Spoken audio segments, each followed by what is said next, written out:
Hey guys, this is Algebra 1.2 Part 2, so still solving multi-step equations. So example number 5, you have 3 and then in parentheses, or it's also called times a quantity, x plus 7 is equal to 21. There's actually two things that you can do to begin with to solve the equation. Here's one of the things. So if you remember from last year or previous years, you have something outside a set of parentheses. So what you could do is what's called distribute. So I could distribute the 3 to each term inside the parentheses. 3 times x is 3x, and then 3 times positive 7 is positive 21. And then that's equal to 21. So that's one thing that you could do to begin with. I'm going to finish solving this problem, and then we'll go over a second way that you can solve the equation. But from here, like the other equations that we solved that were multi-step equations, see what's being done to the variable. First, x is being multiplied by 3, then you're adding 21, and then that's equal to 21. So the first inverse operation that you do is the opposite operation of adding 21. You want to subtract 21 from each side. You've heard me say this already quite a few times. It's an equation. Whatever you do to one side, you have to do to the other. So you have 3x is equal to, on the right side, 21 minus 21, 0. From here, people kind of, I don't know, freak out or whatever. They think, oh, okay, maybe you've done some equations before where there's no solutions. 0 is just a number. Okay, so you could work with that number. So in order to solve this for x is being multiplied by 3. The inverse operation is to divide by 3. 0 divided by 3 is 0. So x is equal to 0. That's a solution. Again, 0 is just a number. You can go back and check your solution by plugging in or substituting in 0 for x. In this case, if you remember your order of operations, if I'm checking the solution, you have to do what's in parentheses first, or PEMDAS. So parentheses come first. 0 plus 7 is 7.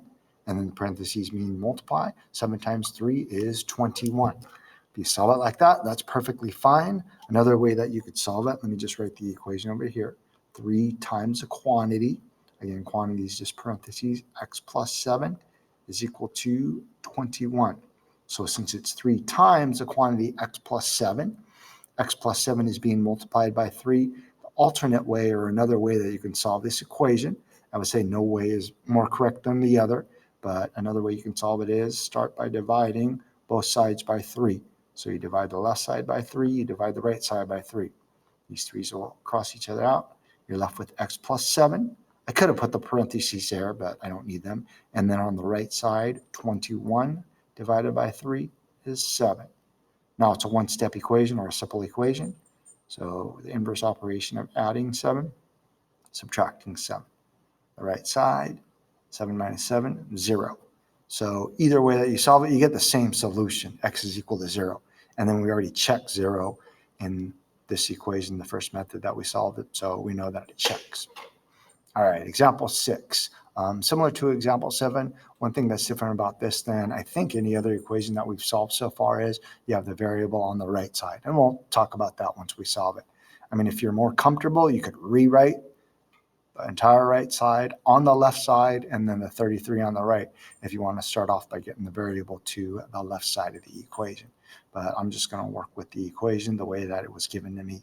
So 33 is equal to 12x minus 3 times the quantity, 9 minus x. I already wrote this 33 because I'm planning ahead, and I'm going to do something similar to the last equation.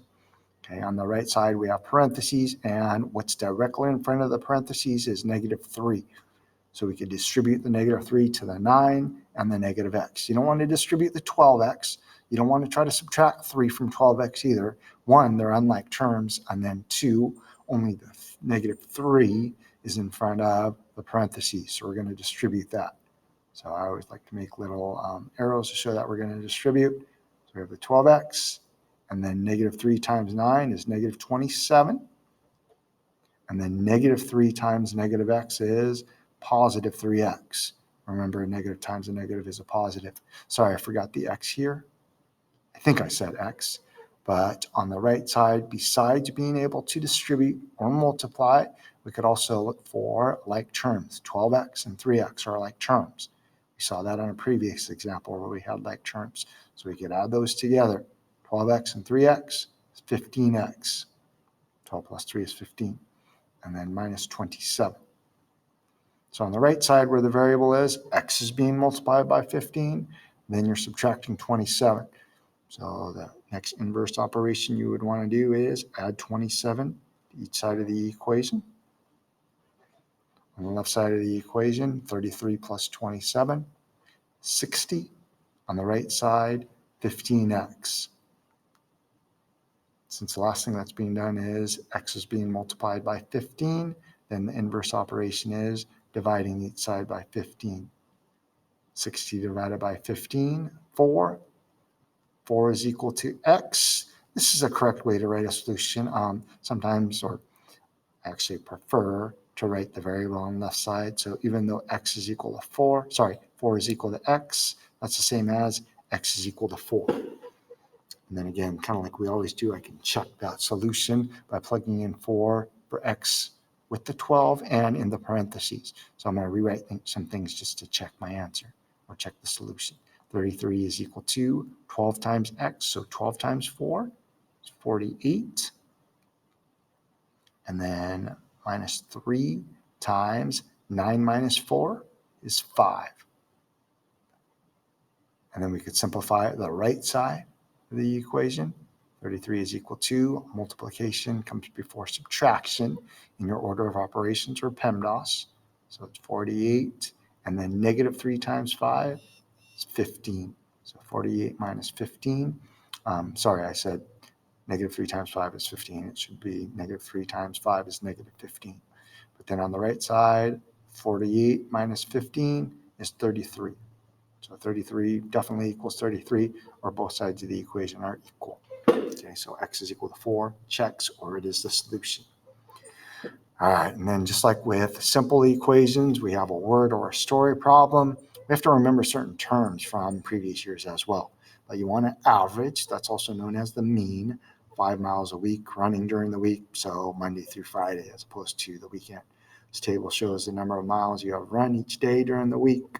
You want to use this information to figure out the number of miles, x, which we need to run, or you need to run, to average 5 miles per week. Okay?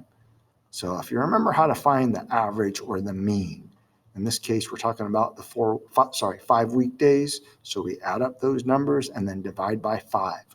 Okay, so we could add up the number of miles ran each day, each weekday, and then the unknown is the number of miles that we need to run, or you need to run on Friday, which is already defined for us. That's x. So I could take 3.5, add 5.5, number of miles ran Monday and Tuesday, plus 0, we're kind of slacking off on Wednesday, plus 5, plus our unknown, or what we need to figure out, x. All of that is the number of miles you ran during the week. You need to divide all of that, so one big fraction bar, by 5. This 5 comes from, there's 5 weekdays in the week. If we're counting Saturday and Sunday, then we would have 7 numbers and then divide by 7. We want that average to be 5. Okay? Kind of like example 5, there's a couple of approaches that we could take here. Like we could start by getting rid of this 5 in the denominator. What I'm going to do is combine all these like terms, these numbers or constants up here in the numerator. 3.5 plus 5.5, that's 9, plus 0, still 9, plus 5, it's 14. So 14 plus x over or divided by 5 is equal to 5. So just seeing what's being done to the variable. Here's the variable x. You're adding 14, or x is being added to 14. That's the same as x plus 14. Then divide by 5 is equal to 5. So now we can get rid of 5 in the denominator. Since it's in the denominator, what that means is division by multiplying each side by 5. Here's what I don't want to do. Some of you might try to, it looks like 5 point, that's supposed to be multiplying. But some of you might try to distribute here. This 5 is in the numerator. Actually just crosses with this 5 in the denominator. So what we're left with on the left side is just 14 plus x. On the right side, 5 times 5, 25. That's just a simple one-step equation. 14 is being added to x. So the inverse operation is subtracting 14 from each side of the equation. X is equal to 11. Oh boy, got a lot of miles to run on Friday. So to answer the question, besides x is equal to 11, I could write out or just say that you need to run 11 miles on Friday for the mean or the average of running each day is 5 miles for the week.